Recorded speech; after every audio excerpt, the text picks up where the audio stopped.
Isa na namang medyo nakagugulat na trade mga idol, nagsagawa po ng one-on-one trade ang Chicago Bulls at Cleveland Cavaliers kung saan tinrade na po ng Bulls si Lonzo Ball kapalit ni Isaac Okoro.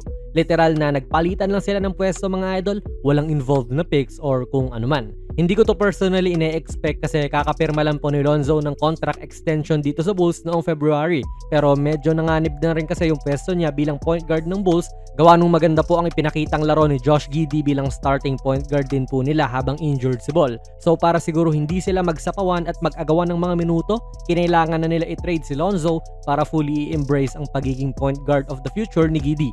Kaya panalo rin po si Giddey sa trade na ito kasi siya na talaga ang siguradong magiging primary facilitator ng kanilang team, di ba?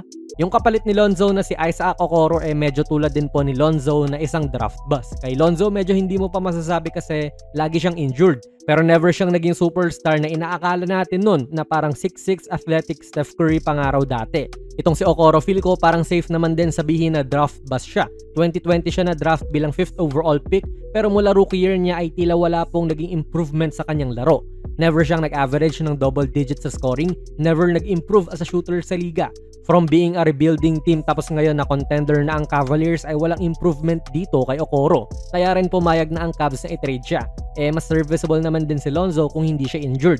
Pero since bagong team nga po itong Bulls para kay Okoro, baka mabigyan na siya ng tamang kumpiyansa sa laro niya at ma-realize niya yung potential niya. Minsan kasi, fresh start lang din ang kinakailangan mo para maging maayos ang mga bagay-bagay. Hindi natin alam pa kasi 24 pa lang naman po itong si Okoro. Basically, bata pa rin naman yan, kaya may chance pa talaga siya na mapakita kung sino siya dito sa Bulls na full force na ang pagre-rebuild. Para naman po sa Cavaliers, ito po ang magiging first time ni Lonzo sa kanyang karera na sasali siya sa isang contending team.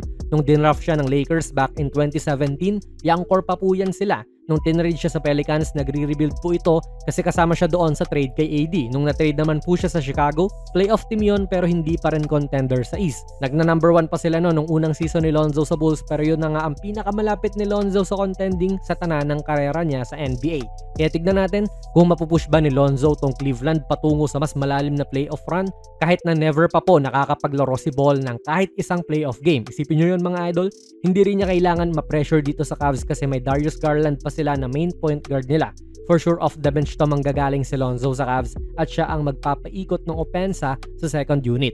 Very excited po talaga ako dito kay Lonzo at sa kung paano siya magpe-perform if contending na ang team niya. Pumupush na rin itong Cavaliers kasi malaki po ang chance silang magkaroon ng deep playoff run at yung Celtics, Pacers at Bucks medyo magiging mahina sa paparating na season and injured po ang mga star players nila.